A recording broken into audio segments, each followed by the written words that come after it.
Claudia Sheinbaum becomes the first female president of Mexico. In a historic landslide victory, Claudia Sheinbaum was elected as the first female president of Mexico. According to early results released by Mexico's official electoral office, the 61-year-old former mayor of Mexico City received between 58% and 60% of the vote on Sunday. This puts her ahead of businesswoman Xóchitl Gálvez by almost 30 percentage points. On October 1, Ms. Sheinbaum will succeed her mentor, President AndrésManuelLópezObrador, who is leaving office. Former energy scientist Ms. Sheinbaum has pledged continuity, stating that she will carry on Mr. López Obrador's advances and expand on the welfare initiatives that have helped the departing president gain enormous popularity. However, she also emphasized in her winning speech what makes this Mexican election unique from others. She said to Applause, "For the first time in the 200 years of the Mexican Republic, I will become the first woman president of Mexico." She said that it was a victory for all women, not just for herself. "I've said it from the start, this is not just about me getting to the top office, it's about all of us getting here. I won't fail you," she said. Additionally, Ms. Sheinbaum thanked Xóchitl Gálvez, her opponent who had conceded the race. Ms. Sheinbaum had one of the most powerful political jobs in the nation, mayor of Mexico City, prior to declaring her candidacy for president. This role is thought to have paved the way for the president. Ms. Sheinbaum had a distinguished career as a scientist before entering politics. Her Jewish maternal ancestors fled the Nazis in Bulgaria and emigrated to Mexico. Her grandparents on her father's side were from Lithuania. Ms. Sheinbaum studied physics before earning a doctorate in energy engineering. Both of her parents were scientists. She became an expert on climate change after spending years researching Mexican energy consumption habits at a prestigious research center in California. She later rose to the position of Mexico City's Secretary of the Environment during AndrésManuelLópezObrador's tenure as mayor, because to her involvement in student activism and this experience. She was elected as Mexico City's first female mayor in 2018, and served in that capacity until 2023, when she resigned to pursue a presidential candidacy. It has been said that the election, which matched Ms. Sheinbaum against Ms. Gálvez, represents a paradigm shift for women in Mexico. The 87-year-old Edelmira Montiel expressed her gratitude for living to witness a woman elected to the presidency. "In the past, voting was prohibited to us, and when it was, you had to cast your ballot for the candidate your spouse advised you to support," she said to the Reuters news agency. "Thank God that has changed and I get to live it." She was alluding to the fact that women were first granted the right to vote in national elections in 1953. Although it was highly celebrated because the two frontrunners were women, violent attacks tainted the campaign. In addition to choosing a new president, voters also chose representatives to the Congress of Mexico, governors for 8 states, the head of government in Mexico City, and thousands of municipal authorities. Additionally, in the days leading up to the election, local candidates in particular were attacked. While some polls place the number of deaths at 37, the government claims that more than 20 people died throughout Mexico. Ms. Gálvez vehemently denounced the administration and her opponent in the presidential contest for causing the violence that plagues a significant portion of Mexico. Though she did not elaborate on her plan to take on the formidable criminal cartels that are mostly responsible for the carnage, she did pledge to be the bravest president. A president who does confront crime if elected. Ms. Gálvez called Ms. Sheinbaum once her lead became unchallengeable. "I told her what I observed of a violent and suffering Mexico." Regarding the call, Ms. Gálvez stated, "I hoped that she could resolve the serious issues our people face." When Ms. Sheinbaum takes office, one of the numerous issues she will face is how to deal with Mexico's vicious cartels. In order to stop impoverished young Mexicans from becoming recruits for criminal organizations. She has stated that it is critical to address what she claims are the causes of the violence and committed to funding social programs.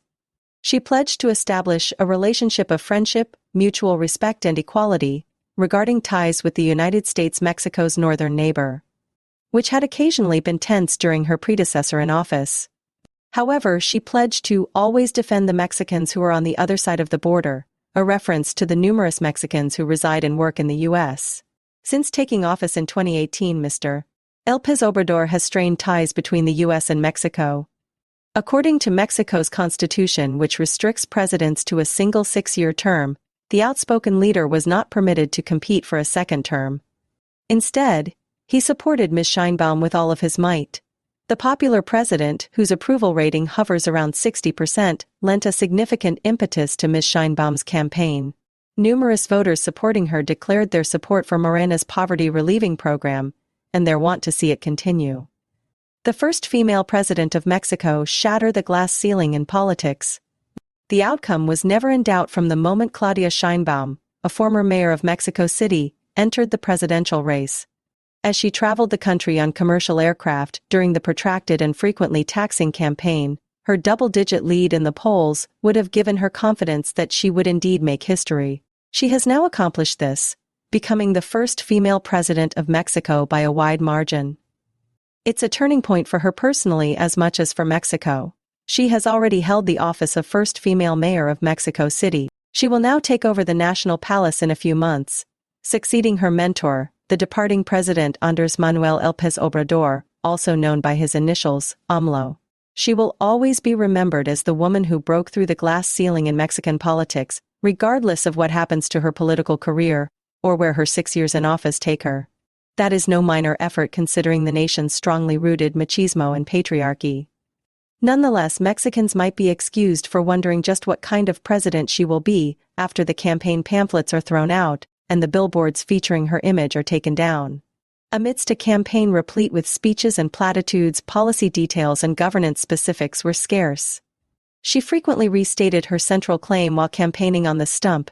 She would construct the second floor of the Fourth Transformation, or her supporter Mr. López Obrador's political endeavor. The movement led by President López Obrador and his allies is referred to as the Fourth Transformation, or 4T, because they compare it to the three key events in Mexican history that occurred in 1810, the independence from Spanish rule, the Reform War, 1858, and the Mexican Revolution, 1910. Opponents claim that Mr. López Obrador and, consequently Ms. Sheinbaum, are conceited enough to promote such a title, which is understandable. However, the 4T has come to stand for a social agenda that has gained enormous popularity throughout Mexico and includes family stipends, student scholarships and universal pensions. Though there is still significant deprivation in many locations, the initiative is estimated to have moved 5 million people out of poverty nationwide. The fundamental aspect of this shift is separating political and economic power, she stated to the BBC during an interview in the eastern state of Veracruz. Economic power has its path, but government must be directed towards the poor in Mexico. According to her, President López Obrador constructed the project's first level and set the project's foundation. Now, we are going to build on the changes he made to the country. It means more rights, a welfare state, education, health, access to housing, and that a living wage is a right, not a privilege, she said. That is the difference between neoliberalism and our model, which we call Mexican humanism. Her platform was essentially one of continuity, as she promised to intensify President López Obrador's program. Her victory demonstrates that a sizable portion of the Mexican electorate backed that proposition. However, many who oppose her, including Xóchitl Gálvez, the runner-up, charge that the 4 trillions is just another form of populism. She also implied that Ms. Sheinbaum would live in the totalitarian shadow of her mentor and not be able to be her own woman. Critics of Sheinbaum advised voting for her and getting AMLO. Though some Mexican pundits appear to believe that she would blindly follow in the footsteps of her well-liked predecessor, this is hardly a given. In Latin America, there are numerous recent instances where an alleged pupil has defied expectations by going it alone. The charge is dismissed by Ms. Sheinbaum herself. I will govern with the same principles as Mr. López Obrador, and that's a good thing for Mexicans, she stated to the BBC. She is a vastly different person from AMLO. She is an urbane technocrat from a wealthy Jewish family whose maternal grandparents fled the Holocaust. Their approaches to rhetoric diverge greatly. He uses a flourish to drive home his points and captivate his base, whereas she is usually more measured and clipped. Having completed her doctoral thesis in California, she speaks English fluently. She was a skilled environmental scientist who worked for the UN's Intergovernmental Panel on Climate Change, IPCC, before going into politics. She will therefore probably feel more at ease on the global scene than her predecessor, whose popularity was aided by his close relationship with common people. especially in indigenous areas in his own state of Tabasco. Mr. López Obrador, for his part, maintains that he has no plans to interfere with her leadership. He says he is excited about retiring to his ranch in the southern state of Chiapas. Nevertheless, the majority of people hope to see a noticeable improvement from Ms. Sheinbaum in one crucial area: security, regardless of how their relationship develops after he leaves office. Even her fiercest fans say they want to see more done to combat violent crime in the drug-ravaged nation. Both her campaign launch and victory party took place in Mexico City's biggest plaza, the Zócalo. By 2027, Ms. Sheinbaum intends to bring the murder rate down from 23.3 killings per 100,000 population to roughly 19.4 per 100,000. That would match Brazil's position with Mexico. She brings up her tenure as mayor of Mexico City, citing data that indicates she brought about a half-century drop in the city's homicide rate. But according to an expert who advised her campaign on security matters, her team realized that tactics that were effective in managing a city would not be appropriate at the federal level. This was the most violent election in Mexican history in the modern era, as if that were any indication of how high the stakes are. As he made his way to the platform to give his farewell statement, Alfredo Cabrera was shaking hands with his fans in the last moments of his mayoral campaign in the little town of Coyuca de Benítez. Abruptly, a shooter materialized from behind him, taking the opposition candidate's life with a single blow to the back of the skull. About 15 gunshots could be heard as the terrified crowd hurried away. The security personnel shot and killed the gunman on the spot. Out of the numerous candidates that were killed during the campaign, Cabrera was the final one.